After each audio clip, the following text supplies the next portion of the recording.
안녕하세요, 아인스입니다. 지난 10월 25일 오전 11시 16분부터 오후 12시 45분까지 전국 KT 통신망 장애가 발생했었던 사건이 있었습니다. 저도 KT 이용자로서 당시 당혹스러웠던 사건인데요.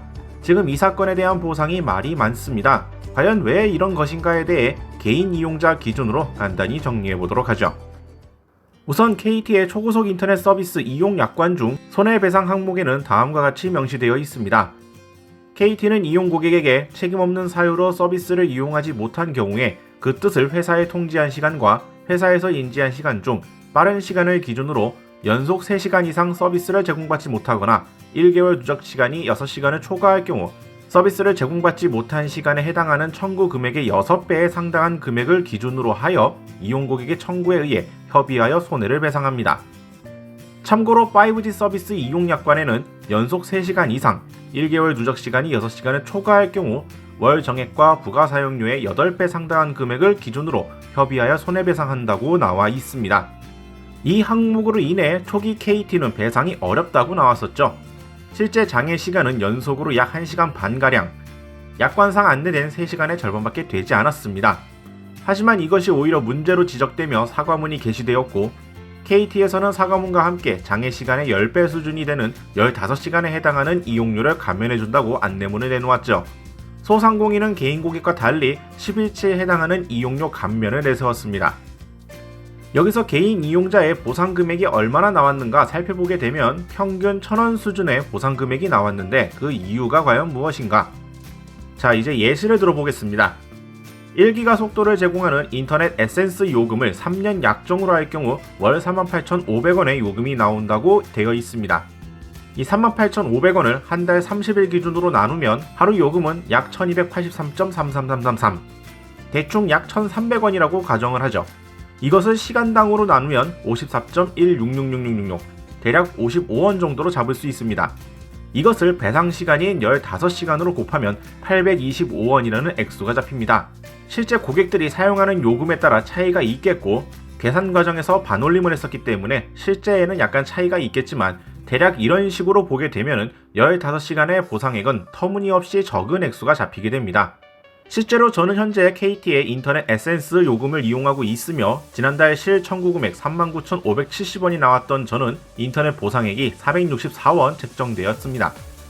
모바일 역시 같은 맥락으로 생각해봅시다. 5G 요금제 중 데이터 무제한의 55,000원 요금제인 슬림 요금제를 예시로 한번 살펴봅시다. 인터넷과 마찬가지로 계산을 해보면 월 55,000원 요금제는 30일 기준 하루로 따지면 약 1833.33333, 약 1840원 정도로 잡을 수 있겠죠. 이걸 시간당으로 바꾸면 76.66666, 약 77원으로 잡도록 하죠. 이걸 15시간으로 치면 1155원이 나옵니다. 실제 요금과 비교하면 마찬가지로 터무니없어 보이는 금액이 나옵니다. 실제로 전 69,000원에 5G 심플 요금제를 쓰고 있는데요. 선택 약정 등의 할인으로 46,250원에 납부하고 있는데 요번 모바일 보상액은 1,164원이 책정되어 있었습니다. 이렇듯 피해 시간의 10배에 해당하는 이용료를 보상하겠다라는 말은 얼핏 보면 좋아 보이지만 금액으로 계산해보면 실제로는 체감하기 힘든 수준의 금액이 나와버린 거죠. 저 같은 경우에는 인터넷, TV, 핸드폰 모두 KT를 쓰고 있기에 인터넷과 모바일, 세컨드 AP까지 보상으로 들어가서 나왔지만 인터넷이나 모바일만 이용 중이라고 하신다면 1,000원 내외의 보상 금액이 나오는 것이 태반일 것입니다. 그리고 피해 시간의 10배 보상이라고 하면서 엄청 선심 쓰는 듯한 뉘앙스가 있는데요. 애초에 서비스 이용 불가가 연속 3시간을 채우지 못해서 그렇지 손해배상 조건에 들어가게 되면 원래 인터넷은 장애 시간의 6배, 5G는 8배를 기준으로 협의하여 배상한다고 나와 있습니다. 물론 10배가 저 기준에 비하면 더 많아진 것은 맞지만 앞서 살펴봤듯 이용자들에게 와닿지 않는 보상 금액이 책정될 뿐더러 실제 보상안을 고려하게 되면 실질적으로는 엄청 챙겨주는 건 아니라는 느낌이 듭니다. 자, 오늘은 KT 인터넷 장애 사건의 보상 내용에 대해서 간단히 정리해봤습니다. 전 예전에 통신사 약관을 찾아본 적이 있었기 때문에 이번에 보상을 해준다고 했을 때에도 솔직히 큰 기대를 하지 않았습니다.